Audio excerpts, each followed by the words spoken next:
Hello, and welcome to Day 4 of my reviews for every game on the PlayStation Classic.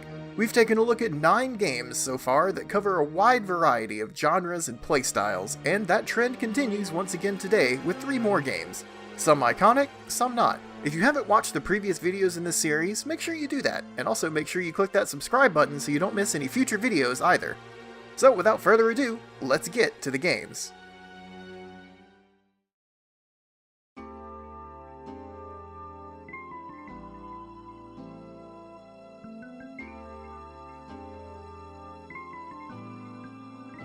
Our first game for today is Ridge Racer Type 4, the 4th game in the iconic Ridge Racer franchise.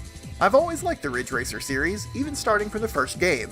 The drift-heavy arcade-style gameplay lends itself well to the hardware, and the sense of speed in this game is quite nice. While I would have preferred that the original game were put into the PlayStation Classic for nostalgic reasons, as I don't particularly like the handling in this version of the game, the amount of content in Type 4 is vastly larger, with more tracks, more cars, more everything to sink your teeth into. This is a great game, and a fantastic addition to the PlayStation Classic, easily one of the best on the console despite a handful of minor flaws.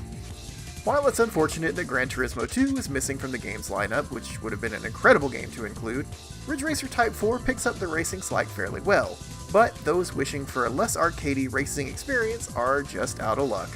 I give this a 9 out of 10.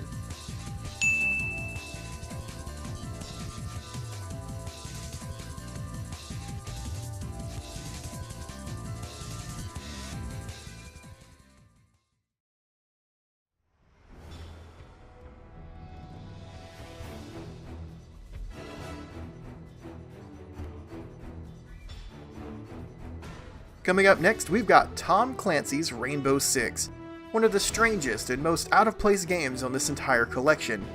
While the PlayStation version is vastly inferior to the PC version of the game, which is where the franchise's focus was at the time, the PlayStation 1 port of this game still manages to hold up pretty well, if you're willing to forgive the game's shortcomings due to the control scheme. This game was made in an era before dual-stick shooter controls were the norm, and even if it did have proper dual-stick analog support, it's not like you could use it anyway on the PlayStation Classic, as the controllers included lack analog sticks altogether. The controls for this game suffer a bit as the result of lack of buttons, leading to multiple buttons on the controller being used as modifier keys, making actions as simple as opening a door require 2 to 3 button presses. But if you put in the time to learning the game and playing it like a proper military simulation as opposed to a first-person run-and-gun game, you can be assured that our boy Ding Chavez and the Rainbow Unit can stop the Brahma virus from ever taking hold.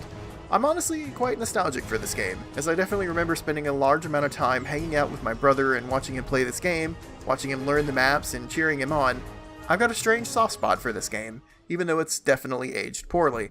I'd absolutely say give this game a shot, though you're likely to be put off by the complicated controls and the simulation-style gameplay.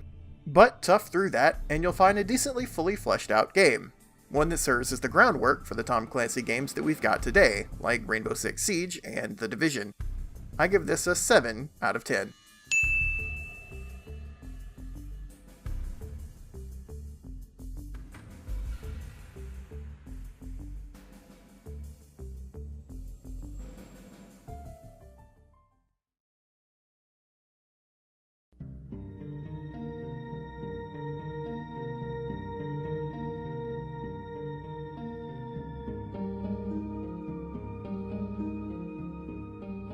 Our final game today is the progenitor of the survival horror genre, Resident Evil. This game is one of the most influential games on the entire PlayStation Classic console, leading to one of the longest running franchises in gaming history and cementing the game's director Shinji Mikami as one of the greatest video game designers ever. Were it not for Resident Evil launching on the PlayStation in 1996, we wouldn't have ever had games like Dino Crisis, Beautiful Joe, Killer 7, or Devil May Cry. I can't overstate the importance of Resident Evil's role in gaming history. It's seriously one of the most influential and most important games that have ever been made. The first Resident Evil game is honestly quite cheesy, with intentionally bad voice acting and bad live-action video as a respectful nod to George A. Romero's campy horror films. But the meat of the game is a solid and thoughtful experience that every gamer, even those who aren't a fan of horror games, should definitely play.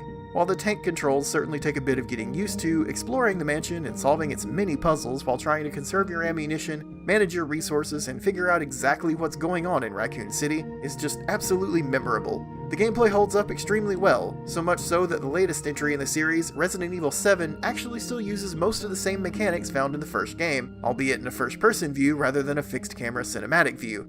Additionally, the version of Resident Evil that's included on the PlayStation Classic is the Director's Cut version, adding an additional Arrange mode that mixes up enemy and puzzle placement throughout the game, leading to additional replay value. Resident Evil is not only one of the best games on the PlayStation Classic, but in fact one of the best games ever made. Not trying this game would be a huge mistake. I give Resident Evil a 10 out of 10.